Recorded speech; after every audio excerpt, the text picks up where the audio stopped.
Together,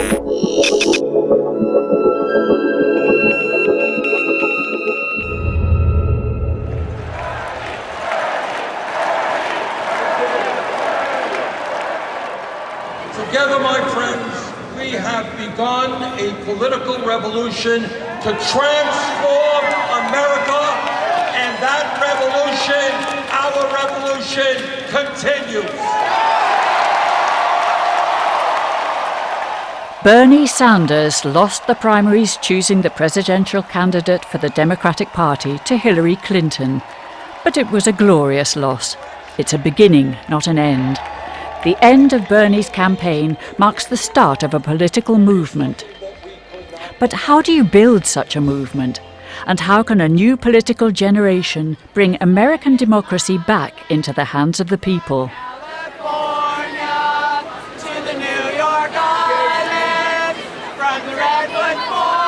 This is Backlight. Welcome to the laboratory for truly representative democracy. Donald Trump is temperamentally unfit to be president. Hillary Clinton lacks the judgment to lead our nation. Thanks for joining us for the second hour of 360. In the shadows of the bizarre race for the White House between Hillary Clinton and Donald Trump, and inspired by the remarkable success of the Bernie Sanders campaign, a new movement is now gearing up. During the primaries, the then 74-year-old Democratic Socialist Bernie Sanders came closer to a victory over Clinton than almost anyone, friend or foe, had expected. Please welcome Senator Bernie Sanders. Sanders won 43% of the popular vote, beating Clinton among young people. His campaign made primary history by receiving a record number of donations from individual citizens, not Wall Street.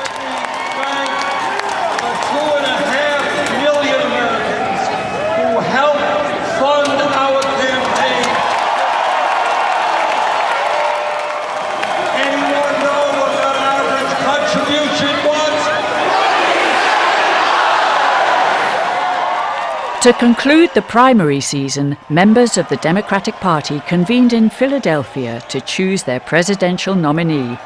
This is where the anti-establishment insurgent campaign, run by independent Senator Bernie Sanders, ultimately came to a close. I move that the convention suspend the procedural rules. I move that all votes cast by delegates be reflected in the official record, and I move that Hillary Clinton be selected as the nominee.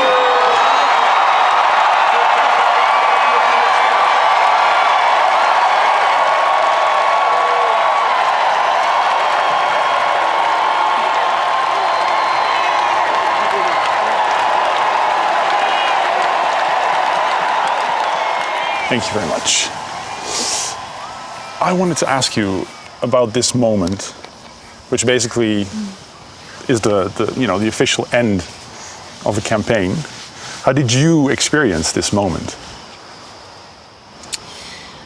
Bittersweet. I mean, we knew for quite some time that the campaign was not going to win the presidential nomination from the Democratic Party.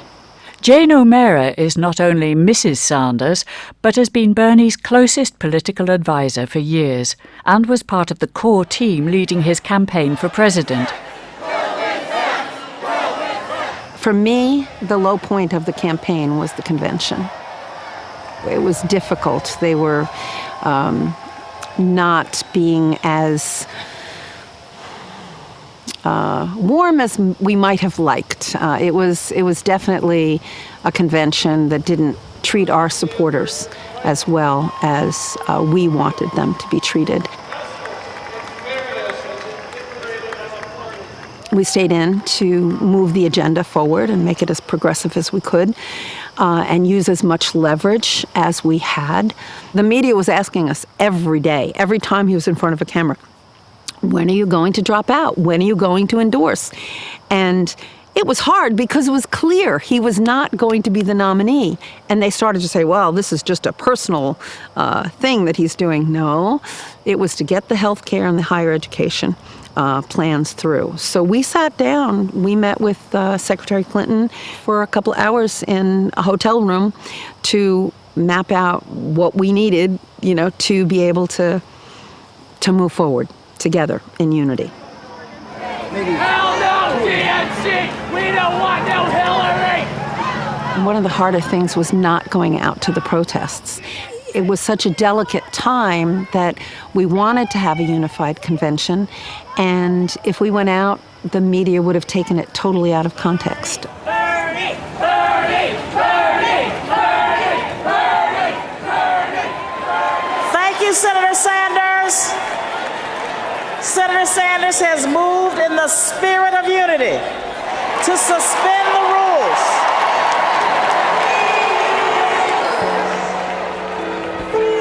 As the Sanders campaign became more successful, there was a growing sense among his supporters that the Democratic Party wasn't particularly open to the new generation of voters, nor to the campaign themes Bernie Sanders was bringing in. This becomes painfully clear at the beginning of the Democratic Convention. The party chairwoman is forced to resign when 20,000 internal emails released through WikiLeaks show how the leadership went to great lengths to try to discredit Bernie Sanders in order to prevent a Clinton defeat.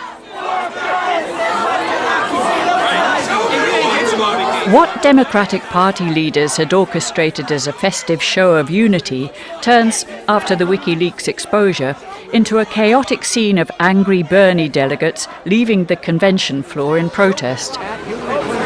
Convention. These aren't just protesters. These are people with tickets inside. So a tense situation, not violent, but an interesting situation. Bernie Sanders' seats, for the most part, empty inside. People outside here protesting what they view as an unjust result.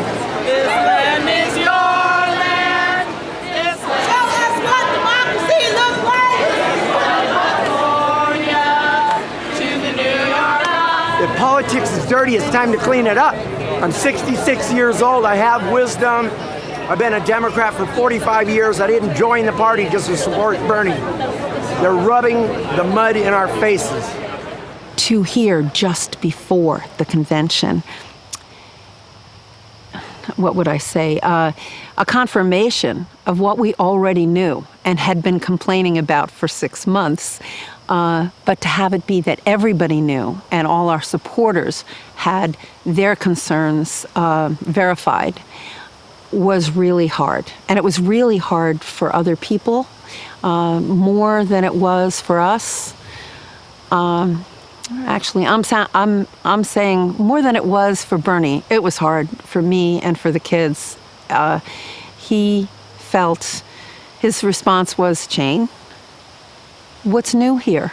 We knew this. This is not a surprise. So nothing has changed. But it was detrimental to moving forward in unity. I think it's fair to say that no one is more disappointed than I am.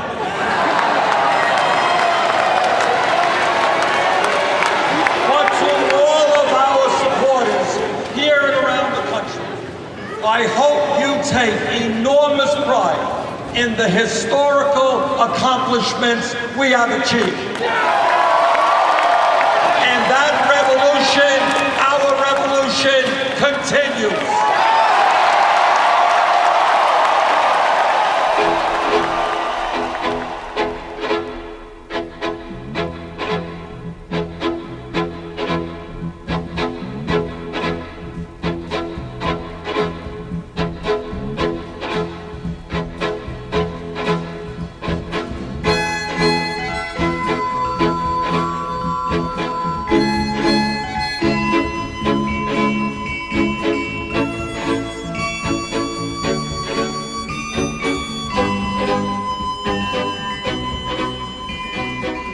It is nice to be home.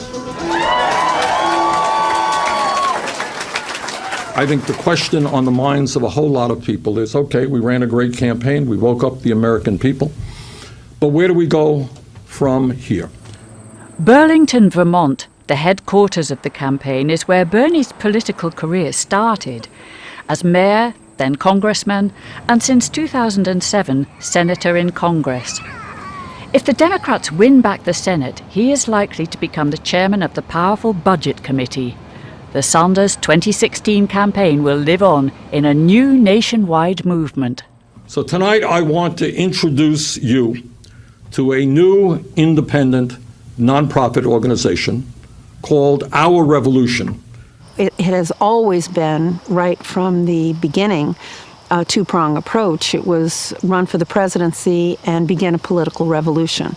So we figured, okay, we're moving forward, and now we focus on the political revolution. We keep that agenda going and people engaged. Our Revolution, founded by Jane Sanders, aims to keep the campaign's key issues high on the agenda of the media and wants to help elect progressive politicians into office. From council members and mayors to state and US representatives. They are running locally on a political platform similar to the Sanders campaign to try to hold the ground that was gained during the primaries. If we can hold that ground and then move forward and keep on moving forward, dealing with criminal justice reform and immigration reform and all these issues that we've outlined in the platform, if we can actually implement some of those changes, then I think we will have steered the Democratic Party in the right direction. If the Democrats don't move forward, I think there will be a third party. It's not our decision, it'll be the people's decision. But I think things have changed enough that people have higher expectations of their government now. And they're not going to go away and say, okay, the election's over, we're done, we'll be back in 4 years, we'll miss the midterms. That's not going to happen. And we're going to do everything we can to make sure that doesn't happen. There are major, major, major issues that confront us today. And we need your help.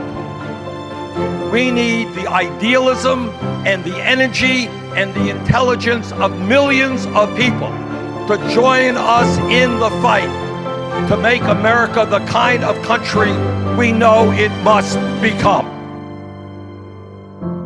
When you're building a movement, you're really trying to organically and systematically change the idea of what's possible in people's minds. And in an election, everyone always knows what's possible. Maybe that person will win, right? Like, that's what's possible. But with a movement, it's a much more soulful, intellectual, philosophical process of actually expanding your mind to say, that's something that should change in my life. That's something I deserve. That, I have enough value that I demand these things. And that will never happen in an election cycle, even in a longer election cycle. That will only happen over the course of decades. Arun Chaudhary was creative director for the Bernie Sanders online campaign. Prior to that, he had worked closely with the man who entered the Oval Office in 2008. I was lucky enough to be the first White House videographer, which meant that I got to tail around after the president holding a video camera. And it was a great job, like an absolutely outstanding job. And people always wonder, how could you possibly have left it? And while it was a great job, it was very demanding and very repetitive. And I remember when I came into work on St. Patrick's Day, my 4th year at the White House or whatever it was, and they had, dyed the fountain green and the Taoiseach was coming, and basically everything we had done exactly the same for the last 4 years of St. Patrick's Day, I was like, I just don't want to do this anymore. I don't think I can handle this anymore. It's just sort of too repetitive. I'm not sure I'm getting anything out of it. And sort of felt a little despondent about how was I going to put my energy and, what stories was I going to tell. I had been working for this one person for so long, literally focusing on his face every morning. One of the reasons our campaign is doing so well is that we are discussing the real issues facing the American people. I was really excited when we heard that Bernie Sanders might be running. He was someone who, even in my sort of punk rock youth, I had very much admired. And, they're all crooks in Congress, but there's actually this one guy. The economic reality for most Americans is pretty clear. For the last 40 years, the American middle class has been disappearing, and more Americans are living in poverty than at almost any point in our nation's history. We actually approached them and said, we would like to do this. We think we'd be a good fit. And after even only a couple of meetings, that was definitely the case. I remember Bernie was in our office, and he was having some talks with folks in his campaign about whether or not they were really going to use the political revolution as a subtitle of this campaign. And he knew he was in good hands when he looked over at us and he was like, guys, you think it's a good idea, right? The political revolution. And we were, of course.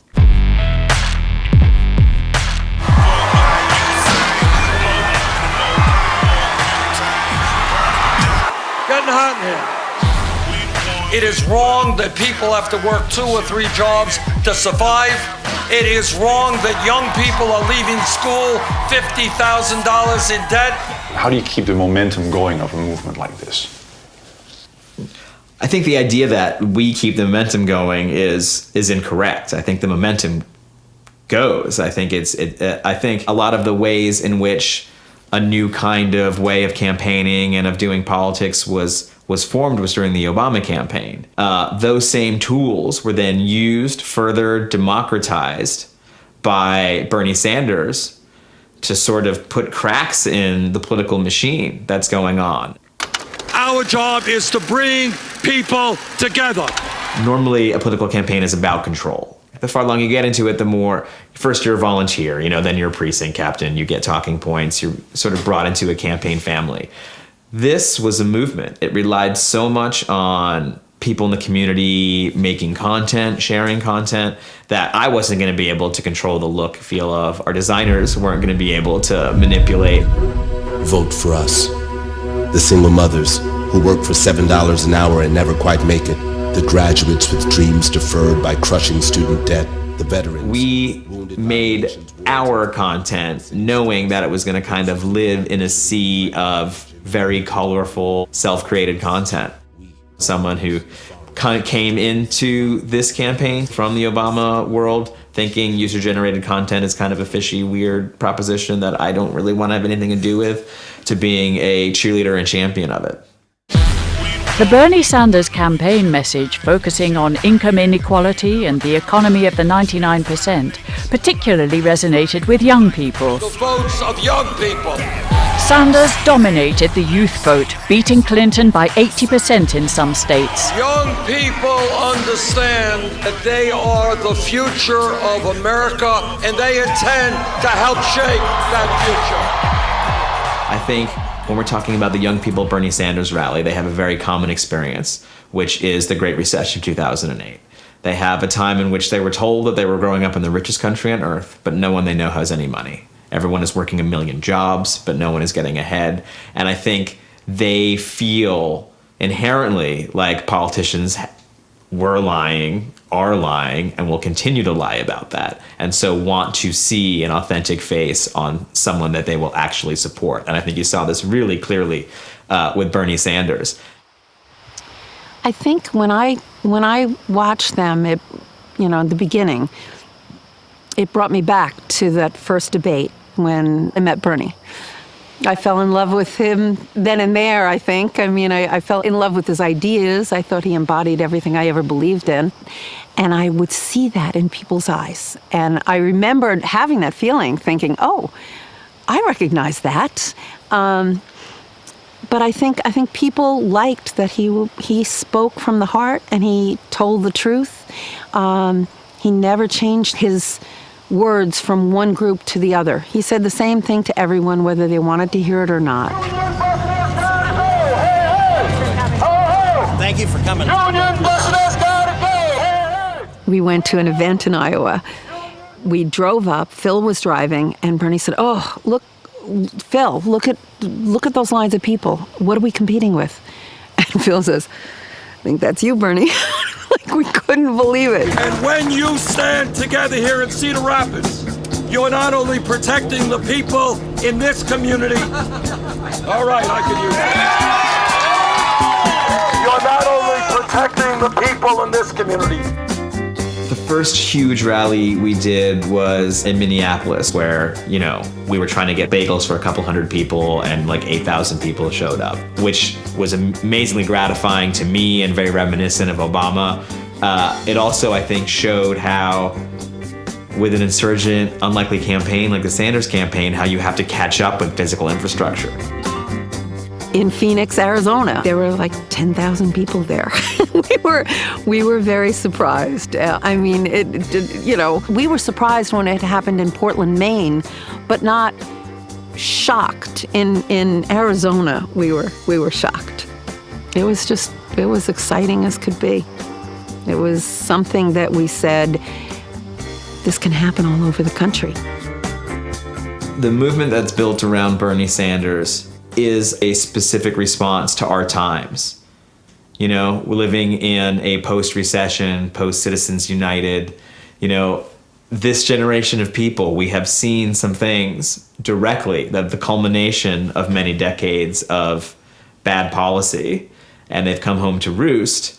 And I think specifically people are reacting against those things. So the thing that really got me excited was, I think, when he started pulling thousands of people at rallies, and it was just one of those things where there's just this moment where you suddenly you see that and you're like, okay, stuff's changing, and this is really a chance to like be a part of something that's gonna change the world. After college, I ended up actually working at a hedge fund for 10 months. I was going to work there for a year and a half, and I didn't quite make it. Whenever you asked anyone at the hedge fund, I remember doing this a couple of times, like, so why, like, what drives you? Why do you think this is like a worthwhile thing to do? And the usual answer people give is like, well, increasing liquidity in the market is a very, like, okay, that sounds like, that sounds like crap. And so I kind of thought I had saved up enough to quit, so I just quit. And then the economy crashed, so I lost most of my savings. When it comes to economic issues, I think a lot of millennials are facing the crunch quite up front. I think it's literally a destruction of faith in the institutions that they've been told of. And so people are starting to, to be cliche, wake up and rethink those institutions and rethink what an actual moral, just life and government should be. So I think that's great. And I don't think that's going to change until the institutions get fixed. Together with other former Sanders campaign staffers, Saikat Chakrabarti founded Brand New Congress. From the bottom up, they want to create a new political generation with people from all walks of life, including both Democrats and Republicans. They are already prepping for the congressional midterm elections of 2018. If we can get the word out there and let people know that, that together we're going to be able to keep this revolution going forward, I think we're going to be able to bring in not just people that have been active for Bernie, but a whole swath of other people, because this concept is going to be bigger than a president. It's going to be Congress. I don't think people who vote Democrat are bad. The idea behind Brand New Congress is that what we want to do is recruit and run over 400 congressional candidates for the 2018 races, but as a single campaign. So as sort of presidential style, you have one campaign organization, one platform, one plan, and it's basically like the Bernie Sanders campaign, except at the top you have 400 people instead of just one. We think it's not that hard to win in a lot of these primaries, but we think the way to do it is not doing it piecemeal, one candidate at a time. We think you present something that's big enough with a very explicit goal. If I vote, I'm going to get this very aggressive plan for going to 100% renewables. Or if I vote. Our midterm turnouts for elections are low every single time, and it's always because you don't know who to trust. You don't necessarily know what you're voting for, and you don't know why it matters. So that's the whole premise here, is that if it's something big enough, people will go out to vote. There's unity at the bottom. People talk about the 99% all the time, and if we're going to have the 99% truly represented, that means there's going to be a lot of different political ideologies represented, right? So we've got to be able to be an open tent, a big tent. And that's the only way we think this is going to work. And I think it is going to work because, like I say, I spent the last year on the Sanders campaign going city to city, state to state, and seeing a real huge variety of people that are supporting this cause and this platform. We're going to be going around in this 100-city tour and in other ways, recruiting people that are already active in their communities in different ways, right? So we don't want just lawyers and career politicians. We want doctors and nurses and stay-at-home mom and dads in Congress, right? We want to see a real variety and diversity in backgrounds. There's also not much variety in economic status in Congress. Most of these people are either millionaires or multimillionaires, and they spend their time talking to other millionaires and billionaires, right? So they got a very narrow window of who they're trying to represent. All of the logistics of running a campaign are actually going to be handled by a brand new Congress. So that's the one of the main reasons we want to run this sort of unified single campaign, is so that normal working people can sort of plug into our infrastructure. We're going to handle raising money for you. We're going to handle doing voter contact for you. And it's essentially this large volunteer base that you are able to use as to run your campaign. We don't even think a lot of people are going to have to leave their jobs. There's obviously going to be a part of the campaign that you have to do, which is speaking to people, talking to constituents, you know, the parts that a candidate should be doing. But it's not going to be on you to be figuring out how to raise money, figuring out how to hire a campaign manager. If you want to host some events and volunteer locally, please speak to us. We want to get you signed up and get that started. But how can a new political generation make its entry into a system that currently seems open mostly to politicians supported by corporate money, big banks, and the Washington elite? If we shift to a system where you are forced to make the most effective campaign, you're forced to do small donor contributions and have a good message and have something that people are going to back, then that completely shifts how the system works. I think this is a game changer. With donations from individual citizens, Brand's new Congress wants to follow in Bernie Sanders' footsteps. His campaign set new records during the primaries by often raising more money from small individual donations than Hillary Clinton got from Wall Street. This means of funding a campaign has the potential to completely alter the current division of power in American politics. What we said was so revolutionary and simple. If you want a candidate who will stand with you, please stand with us.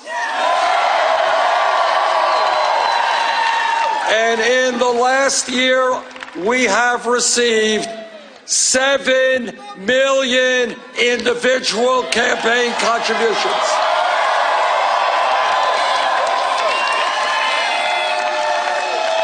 That is more campaign contributions than any candidate in the history of the United States of America.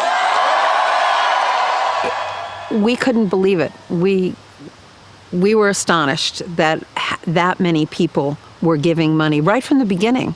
And we would get letters, which we always have, from people who were on fixed incomes or just didn't have that much, and they'd be sending in $5 or $10, and it was just so heartfelt and wonderful. It gave more of a sense of we're representing the people we want to represent. These are our people that are hearing this plan and this vision for the future, and they're on board. One of the first of now many progressive candidates for Congress endorsed by Bernie Sanders and the movement is Zephyr Teachout. After a career of teaching law, she is now campaigning in a large rural district in upstate New York. Please welcome Zephyr Teachout. Somebody from his staff reached out and said, Bernie Sanders wants to send out an email including your campaign. Is that okay? I said, yes, that's okay. But it wasn't clear to me what that meant. Either, yeah, like it wasn't clear that was an endorsement. And then the next day it became very clear. I am totally committed to being a representative only of the people of this district. This is this sort of old-fashioned idea of representation, that you listen to the people here and then take their ideas to Washington. And what that means has been really important to me, that we are not funded in the traditional way. We have now 58,000 individual contributors. The average contribution is $19. I like to joke that my donors are much stingier than Bernie Sanders. You know, where's the extra $8? It's been really important to me to fund this campaign with low-dollar contributions, not just to win, but so when I am in Congress, I can only respond to people in this district. This is a good lady. She's very smart. I like Chris. It's right here. But Okay. all right. You can take that with you. But it'd be interesting to see a lady in there for a change, you know. But She's a good I don't know person. Faso. I don't know her, but She's very. Go meet her. She's up the road. Ask her any questions you got. This is the, you hear battleground or swing, this total split. And actually, one of the reasons it swings so much, and you'll see people who will vote for a Democrat for president, a Republican for Congress, a Democrat for something else. Fundamentally, people are really independent. So party line matters less than the spirit of independence and whether you're going to fight for people here.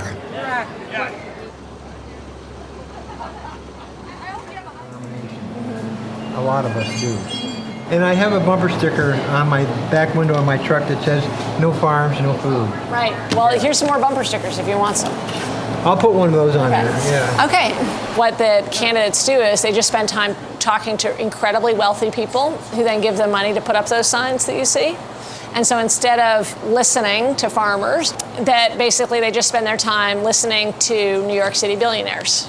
So many Congress members spend all their time, or actually the average is 40 to 70% of their time. 40 to 70%, like the majority of their day job is calling rich people. As you may see, this part, I don't think John Fasso's been here. So, the guy I'm running against, just to be clear, not only, he's been a lobbyist for the last 10 years. He was a lobbyist for payday lenders, lobbyist for the Constitution Pipeline, lobbyist for the NED pipeline. did he work in the Assembly? And he was in the Assembly. And in the Assembly, he was always saying the exact same thing. It's pretty conservative. I mean, you don't get more different than John Faso and myself. So you have on the one hand a campaign that is funded by 2 New York City hedge fund billionaires, and on the other hand, my campaign, which is funded by 58,000 people.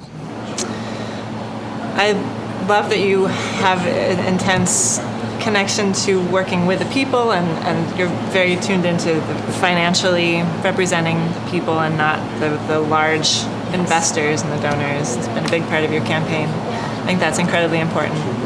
I think that is one of the major issues with our country. Yes, it and is. our government and the trust in government is whose voice is represented. And so, and I think it's very brave and of you to take on that role. I think more people need to run for office, and I am, so far, have not yet been that brave, but you will. Maybe. Say hi to Vanessa. I will. When you have these billionaires trying to take over politics, you can't sort of combat that by just trying to raise billionaire money on the other side. Like, that doesn't work.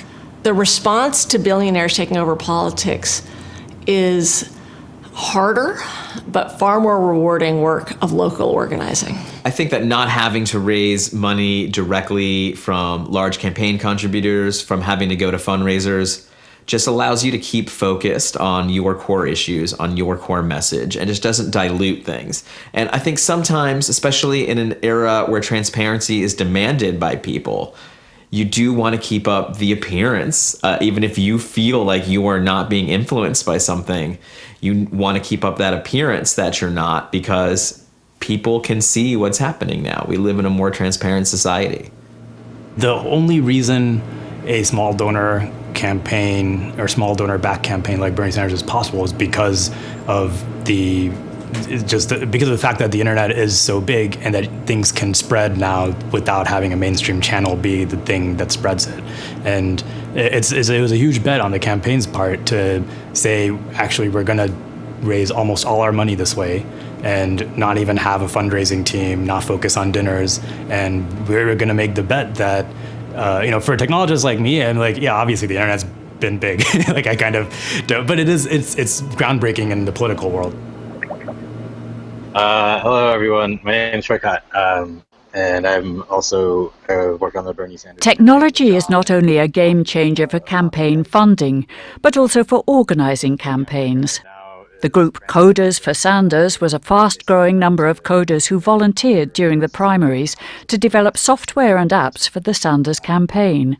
So we're just basically going to talk about Progressive Coders Network, and just to give a sense of what has happened this week, Renamed the Progressive Coders, they have expanded into a nationwide movement of more than 2,000 programmers.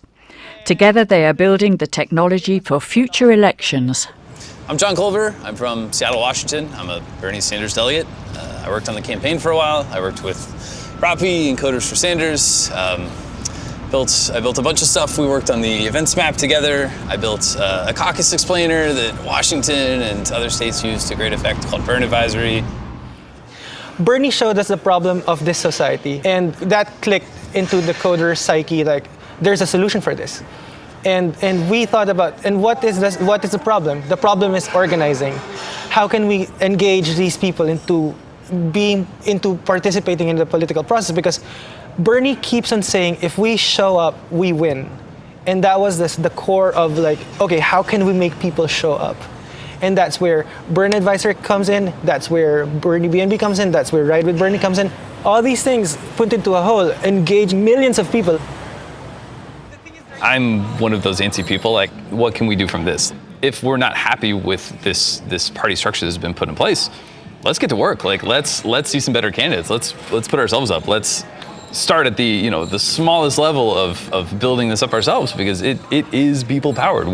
That's us. If we could organize in a way that we can combine our efforts and really help the progressive movement, I think there's a huge chance that we are going to make a difference.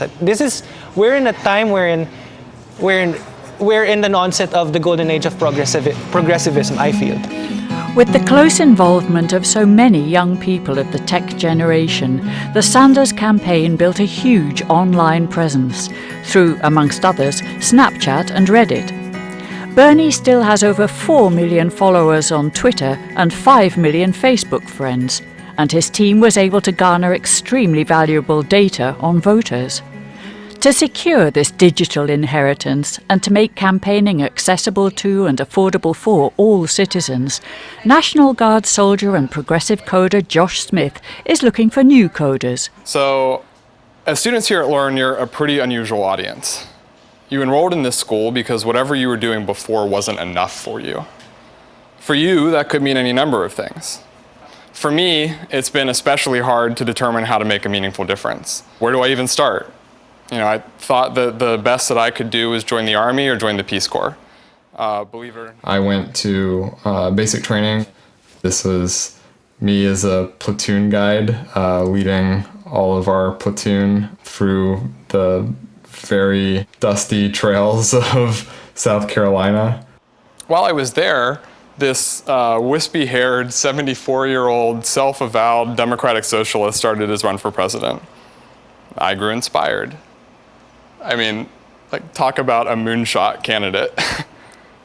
The skills that I learned the hard way, and you're learning a hard way here, are especially unique in some way. They feel unique. There's a power to the leverage of building for the internet. I wanted that kind of impact here. Now, fortunately, I found a group called Coders for Sanders, and I don't think that we've really begun to understand how technology is going to have significant impacts on politics, on governance. Given that, incredible growth that we've got in technology, it seems to me that nobody has really understood what that's going to do in terms of social structures, social institutions that need to pick up on those changes. I think that you end up being able to transition a campaign into a political movement by building on the roots of its success. Things like the volunteers building software for the campaign. You didn't have to run campaigns the same way that you ran them previously. You didn't have to go out and build a field office and bring in volunteers and hand out paper and clipboards. It was certainly possible for somebody to say, I want to volunteer for the Bernie Sanders campaign. open up an app on their phone and start canvassing and talking about what they believed in with their neighbors right away. So when you first load up the app, you'll end up clicking that house button and you'll get the address that you're at geolocated for you. We're going to tap add person, and then I'm talking to Jane Doe right now. So Jane Doe, this is the first time that we've ever talked to her. Maybe she's not a registered voter. And I say that she's a Democrat and she is strongly for Bernie. Especially interesting too is when you click on Bernie on the issues, you get everything that the feeltheburn.org people had put together directly on your phone. So if you're talking to somebody and asking them, do you care about, the military, which is important to me, and see everything that Bernie Sanders has ever said about that topic and communicate it to them, look through and say, hey, would this information be interesting to you? What I'm trying to do with the things that I'm trying to build going forward is saying, this was great that we did this for the Bernie Sanders campaign, but any campaign should be able to use it. In fact, Tea Partiers should be able to use the same sort of tools that we built. This is Movement, which is the second coming of the Feel the Burn app. So you can see the key difference is already the numerous elected officials here rather than it just being the Bernie app.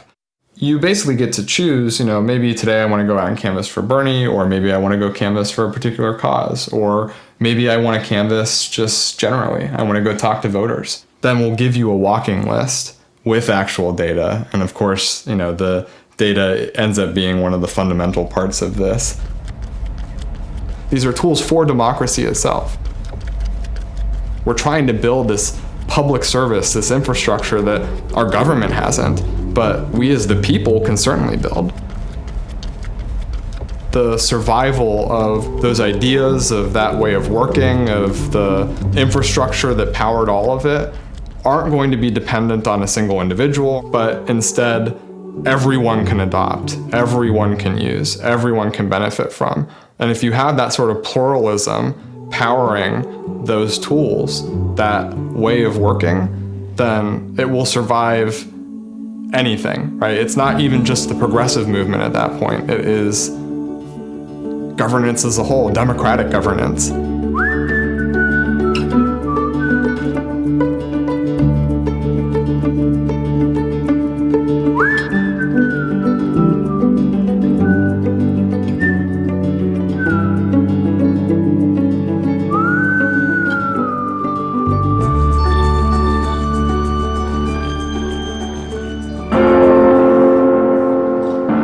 Are these then the components of a movement that can build towards a truly representative democracy?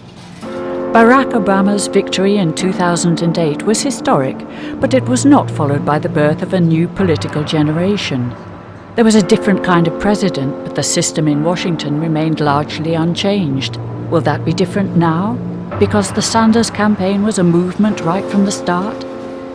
In a post-crisis society, with a millennial generation more open than ever before to Bernie Sanders' call for a political revolution, it looks as if, sooner or later, systematic change will be inevitable. I actually would go back to the crash of 2008 and say that after the crash of 2008, basically the country woke up and the political elite stayed asleep.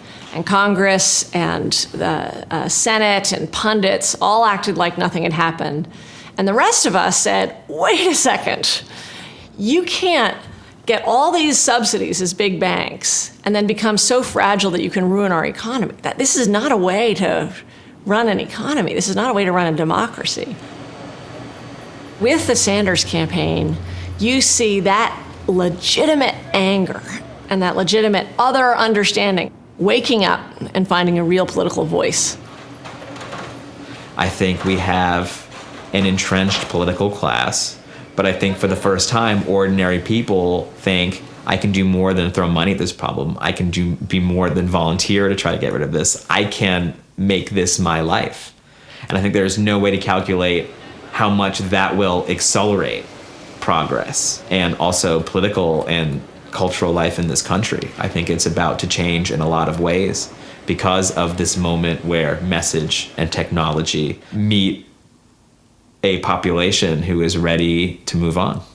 This isn't a one-man show. This is something that will have staying power, that people will write about, will think about it, and will consider, I can do that. I mean, Bernie didn't come up with a silver spoon in his mouth. He didn't come up in a political family.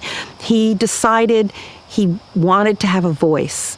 And one of the best things about this campaign is that the country has shown that a progressive perspective is something that a lot of people are very interested in. They are aware that, wait a minute, we don't have to accept this. We do not have to say, this is the way it is, I'm giving up. I'm not going to do anything with politics. No, this is our democracy, and we are going to participate fully and make the changes that are necessary. And it takes time. That's the difficulty, that people sometimes don't understand. It does take time.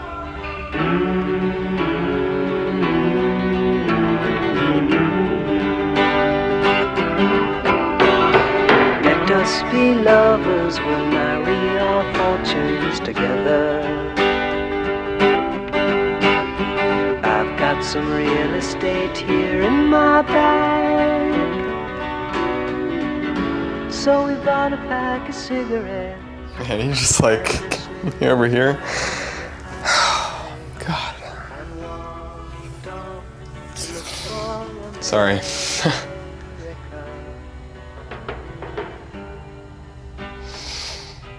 All the millions of people that went out and hoped that this was going to be it, their moment, and it wasn't. It hurts.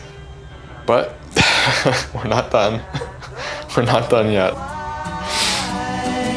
Counting the cars on the New Jersey Turnpike, they've all come to look for America.